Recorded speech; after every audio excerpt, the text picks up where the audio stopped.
June is almost here, and in the video game industry that means big events and even bigger announcements.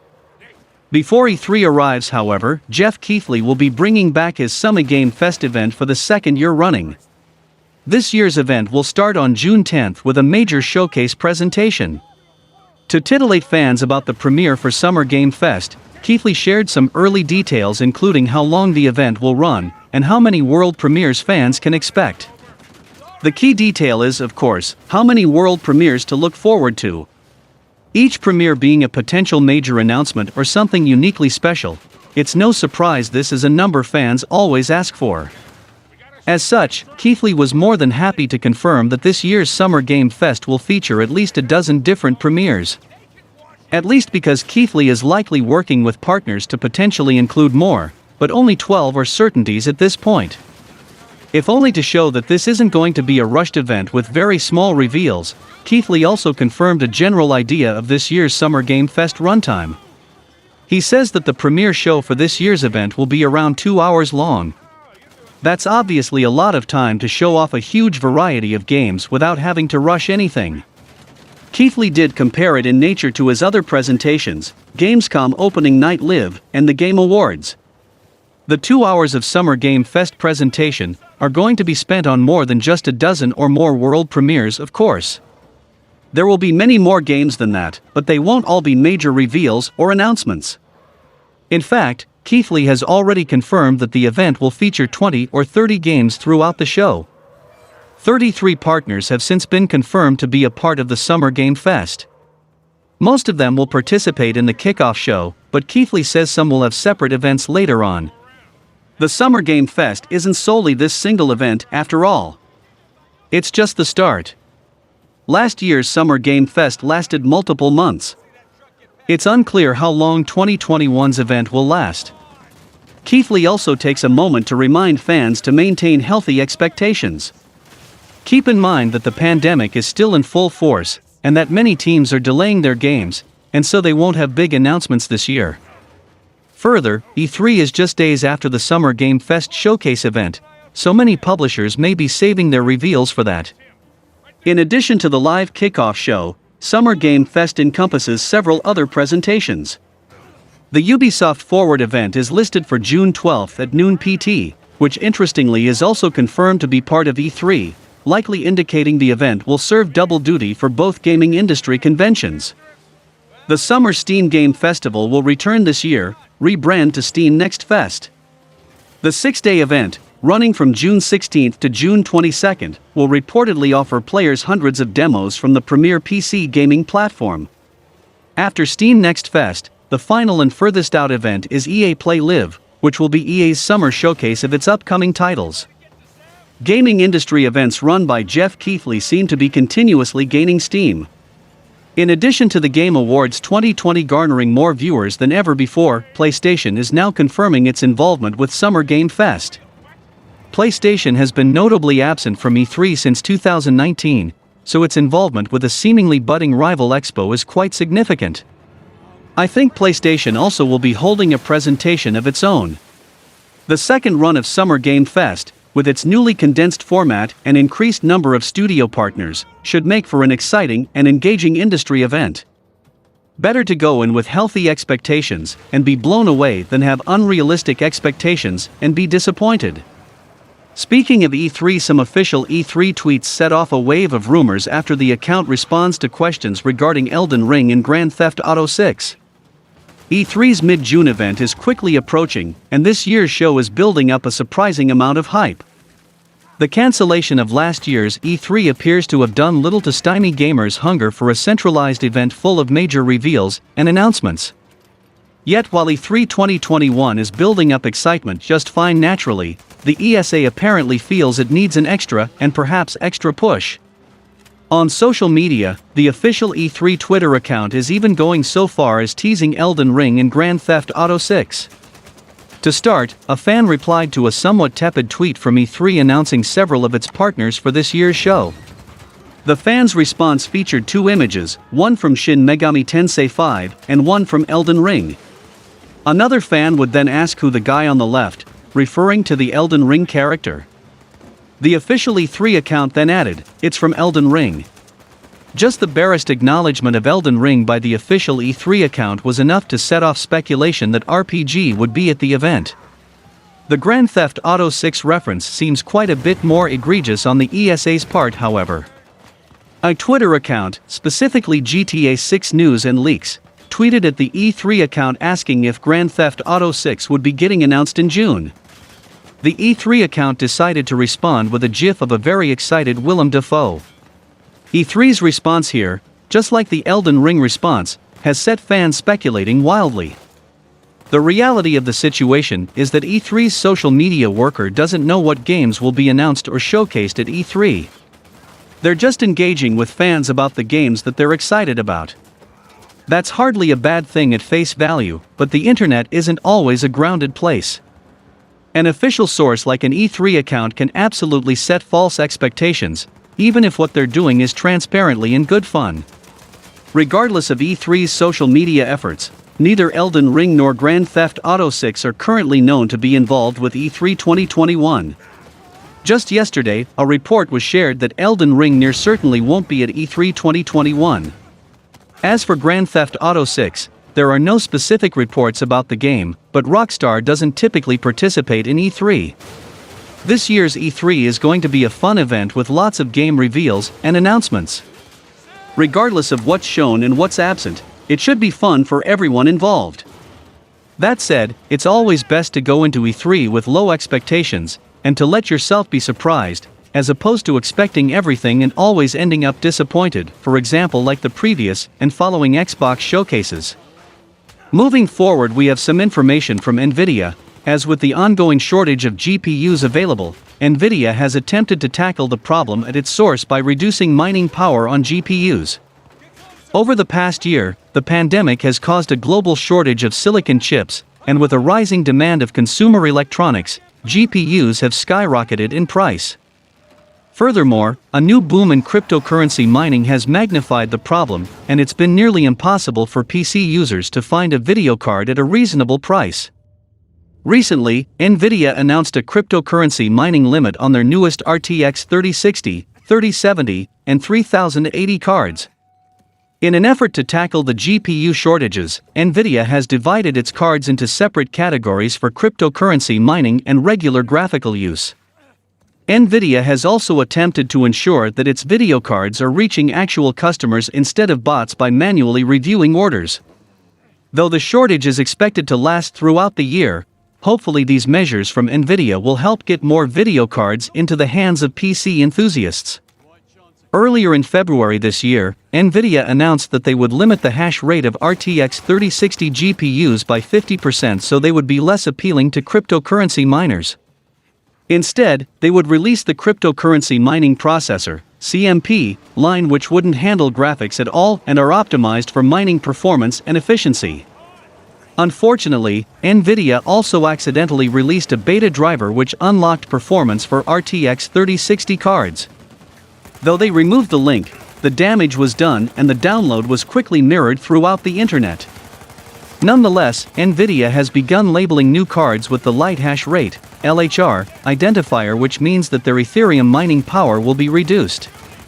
These identifiers will appear on the newest RTX 3060, 3070, and 3080 cards, which likely means that the regular line of video cards will be less appealing for cryptocurrency miners. Of course, this will inevitably increase the prices of existing RTX 3000 series cards without the restrictions, but hopefully, this will alleviate some of the stock problems of GPUs over the past year. Nvidia also announces it's extending its light hash rate anti-cryptocurrency mining feature from the RTX 3060 to other 30 series graphics cards. The launch of Nvidia's 30 series graphics cards has been an ordeal. Not only have component shortages led to the supply of 30 series cards being limited, but a surge in cryptocurrency popularity has resulted in an inhospitable to Nvidia's target market. Now, Nvidia is choosing to make a larger effort to dissuade cryptocurrency mining on its 30 series cards, extending features currently used with the 3060 to the 3060 Ti, 3070, and 3080. On May 18, Nvidia issued a statement titled, "A Further Step to Getting GeForce Cards into the Hands of Gamers." The heart of the statement is that new cards in the 3060, 3060 Ti, 3070, and 3080 lines are going to have additional measures put in place to reduce their cryptocurrency mining capabilities. These cards will begin to be shipped to retailers in late May, and will be labeled as light hash rate, or LHR, so that miners will avoid purchasing them. The intention is to increase the available stock of Nvidia's 30 series graphics cards for PC gamers. These cards may have reduced hash rates for cryptocurrency, but they're just as powerful as before when it comes to gaming performance. This is made explicitly clear by Nvidia in its statement, where it says the purpose of these changes is to allow gamers to get more GeForce cards at better prices. What's left unsaid is that Nvidia really can't guarantee something out of its control. All it can do is ship out the new LHR graphics cards and hope that cryptocurrency miners won't buy them. However, the issue isn't just cryptocurrency miners. Cards are also being picked up by scalpers and have their prices raised on resale markets. Suffice to say, gamers probably shouldn't trust that Nvidia 30 series cards will be more readily available even with these changes. The elephant in the room is also the fact that the limitations placed on Nvidia's 3060 card, which slowed mining before, was easily removed with one of Nvidia's own patches. While preventing graphics cards intended for gamers from going to cryptocurrency miners sounds great, Nvidia can't even necessarily guarantee that. On the other hand, cryptocurrency mining isn't the only thing that's affecting the GPU shortage. Resellers have picked up on GPUs being a lucrative aftermarket, so bots have also become a major issue for actual PC gamers looking for an upgrade. In the span of a few months, over 50,000 Nvidia GPUs were sold on eBay and StockX, and there are no signs of scalpers slowing down. Nvidia has attempted to address this issue by manually reviewing orders and restructuring their store to try and get the GPUs into the hands of actual customers. Following an exposed API for Nvidia's online store during the RTX 3080 launch, they attempted to add safeguards to the store for the RTX 3090 launch, but unfortunately, bots continued to clear the stock well before regular users had a chance to snag them.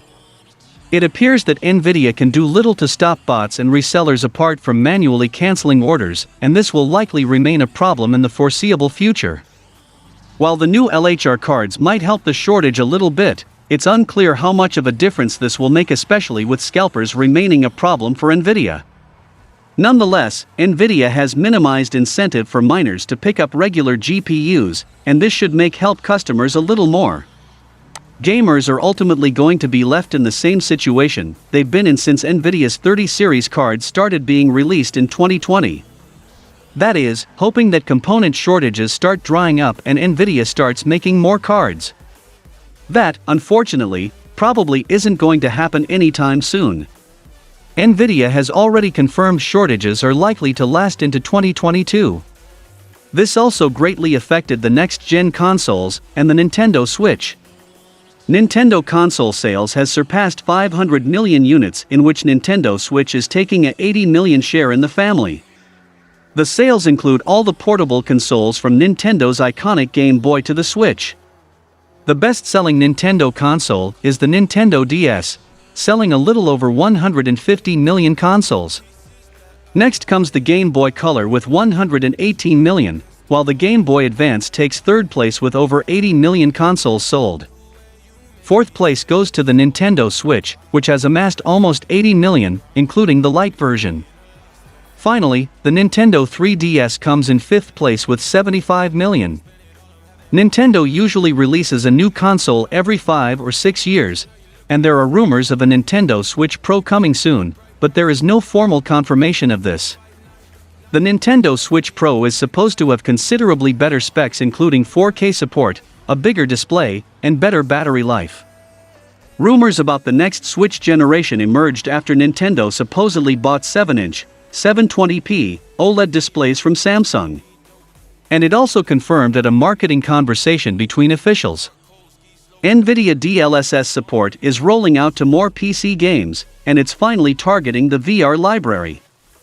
Virtual reality games are about to get a whole lot more realistic, as Nvidia is bringing deep learning super sampling to VR games, starting with No Man's Sky. In total, Nvidia already has 9 titles it's been working to bring DLSS support to, with 3 of the titles available to try already. No Man's Sky, Wrench, and Into the Radius all offer Nvidia's DLSS support in VR, boosting both the performance of the games and the visual fidelity. Virtual reality titles are traditionally more taxing on gaming rigs, with high frame rate and visual demands, but Nvidia's DLSS support will improve both the visuals and performance of titles that support it. Nvidia has performed some internal tests that show DLSS support doubling the performance of No Man's Sky VR to 90 frames per second using ultra graphics on an RTX 3080. Wrench saw a more drastic 80% improvement with Nvidia's DLSS support in VR mode due to the new tech reducing strain. The original version of DLSS released back in 2018, but it received significant improvements earlier this year, which PC gamers are already experiencing. No Man's Sky is an intergalactic survival adventure that will benefit from these drastic improvements in VR, while Wrench is a simpler mechanic simulator that is less taxing. No Man's Sky is the larger of the 3 VR games that Nvidia is bringing DLSS support to, but all 3 offer impressive improvements that show what a game-changer Nvidia's DLSS is. No Man's Sky fans who play the game outside of VR in desktop mode will still see a 70% performance boost while in 4K thanks to the DLSS support. Virtual reality enthusiasts will need an RTX card in order to get the full DLSS benefits. During GTC 2021, Nvidia confirmed that the Unity engine would receive a significant update in order to bring DLSS to more games, and it looks like this support will extend to VR titles. DLSS support for VR games is simply starting with Into the Radius, No Man's Sky, and Wrench, as Nvidia has confirmed that 6 more titles will receive support soon. PC gamers who have AMD gaming rigs will have to wait for AMD's Fidelity FX Super Resolution to release to experience similar benefits to Nvidia's DLSS support for VR. Fidelity FX Super Resolution is expected to release later this year, but AMD hasn't released a list of games that will support the upcoming feature. Virtual reality enthusiasts can already play No Man's Sky, Wrench, and Into the Radius with DLSS support, but more games will get the feature soon. Facebook continues to push forward virtual reality technology. The Oculus Quest 2 launched with a maximum refresh rate of 72 Hz, which was then upgraded to 90 Hz in November 2020. The headset then took another major step forward recently, upgrading the maximum refresh rate up to 120 Hz. That update came with a limitation, however, that's now been lifted. Oculus Quest 2 users can now play any VR game with 120 Hz via the AirPlay wireless technology. Surprisingly, this feature was not included in Oculus's official patch notes for its newly available V29 update. Instead, it was discovered by a Redditor exploring the changes that V29 introduces for the Oculus Quest 2. The Redditor posted a photo showing their headset's graphic preferences menu. The menu featured options for 72 Hz, 80 Hz, 90 Hz, and, for the first time, 120 Hz. This option could be selected regardless of whether the user was linked or using Oculus Air Link. Air Link is Oculus's name for its wireless VR streaming technology. With Air Link enabled, Oculus Quest 2 users are able to stream VR gameplay from their PC to their headset. It works using a user's Wi-Fi network, so it doesn't require any additional hardware to enable, though it obviously requires a strong wireless connection. Playing via Air Link allows VR users to experience a truly wireless headset supported by the performance strength of a gaming PC. Alternatively, Oculus Quest 2 users can still use the Oculus Link cable to connect their VR headset to their PC in order to attempt to reach 120 Hz. The Oculus Quest 2 is going to struggle making the most of 120 Hz using just its internal hardware, so having a linked PC either via wire or Air Link is going to be a priority. That said, now that 120 Hz is readily available, more VR developers are optimizing their games to strive for an enhanced visual experience. The importance of a high refresh rate and accompanying PC/VR headset hardware that enables a high frame rate can't be understated. The more frames, the closer VR is to realism, and the more comfortable it'll be on a VR user's eyes. It's not the only specification that needs to be impressive, but it's a key aspect of VR. And that's a priority for making VR increasingly popular. In many ways, the Oculus Quest 2 was always intended to bridge the gap between mobile-focused VR and PC-focused VR. With the addition of a 120Hz refresh rate supported over Air-Link, PC gamers now have an interesting alternative to the very expensive wired devices that are otherwise available on the platform. Speaking of upgrades, in a surprising announcement, Naughty Dog reveals that The Last of Us 2 now has a PlayStation 5 performance patch available for free starting today. While it's certainly dredged up a lot of controversy prior to launch last year, The Last of Us 2 was a big success for Sony and Naughty Dog, also being one of the last big releases exclusively for the PlayStation 4. The lack of official news hasn't stopped the game from continuing to be in the forefront of players' minds, thanks in large part to the number of awards the game has managed to pick up both at the end of 2020 and even continuing into 2021. It has even managed to break a long-standing record, pulling in 300 out of a possible 576 Game of the Year awards. Still, many former PS4 exclusives like Ghost of Tsushima and God of War have since capitalized on the new PlayStation 5 hardware by releasing updates to support the new tech. However, Naughty Dog has curiously been quiet regarding a potential Last of Us 2 update, even a year after release, which continued to bewilder fans. As it turns out, the team has been taking some time to really delve into the hardware, and at long last, has finally given fans an update on when TLOU2 will be going next gen. Over on the PlayStation blog, Naughty Dog's director of communication, Arne Meyer, acknowledged that one of the most requested items from the community is a PS5 performance patch for The Last of Us 2. Starting today, Naughty Dog has made that a reality with patch 1.08, which now gives players multiple options when playing the game from a PlayStation 5. Meyer also goes on to tease that this free update is just the first step, hinting more could be on the way. A trailer was also released showing off the improvements and new options available to PS5 players, including a selectable frame rate target of 30 frames per second or an even smoother 60 frames per second under display options. While the post and video don't go into too much detail, the PS5 version of The Last of Us 2 has been confirmed to feature enhanced resolutions, faster load times, and much more. No doubt, this update will likely push for both new and old fans to check out the game's improvements on the PS5, which may even include some Microsoft employees as well.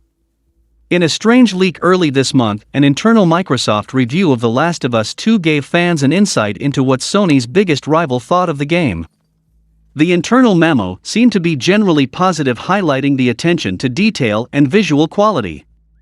However, the review also mentioned that some of the game felt like a walking simulator at times, and that the combat was also a bit lacking. Still, Microsoft gave the game the ultimate praise by saying the narrative elements are exceptionally done and set a standard that other games in the genre should aspire to. And as a final topic, we have a controversial news trending, and we have to discuss that. It has been revealed that some Warner Bros. Interactive games will be affected by the Warner Media and Discovery merger. As of right now, it is unclear how this change will impact titles that Warner Bros. Interactive has in development or is intending to publish. Warner Bros. Interactive is known mostly for its licensed games, including those based on some of the world's biggest franchises. For example, the studio currently holds the right to the Harry Potter franchise and is working on the highly anticipated Hogwarts Legacy. IGN reporter Julia Alexander revealed the news on Twitter. It seems the sale definitely involved some of Warner Bros. Interactive's games, but not all of them. There is currently no information on what specific games were sold and kept, so fans of the studio's titles will have to wait for more information. The tweet also mentions that the sale includes DC Comics, so it is possible that WB Games Montreal's recently delayed Gotham Knights could be part of the sale, though that is speculation for now. As for the rest of the games and licenses owned by Warner Bros. Interactive, there is little information to speculate on, but it will be interesting to see the effects of the merger on projects in development. The recent delays of both Gotham Knights and Hogwarts Legacy have already left the studio with a gap in its release schedule, and more delays could potentially hurt its financial prospects. There is also still scarce information on Rocksteady's Suicide Squad, Kill the Justice League, which is one of the most anticipated games in the studio's library.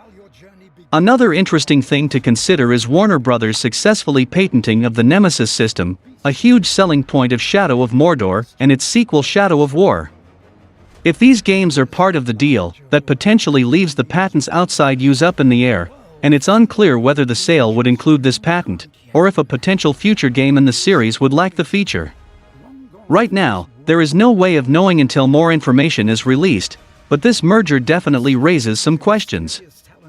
Fans of games published or developed by Warner Bros. Interactive will just have to wait until more information surrounding this merger is made public.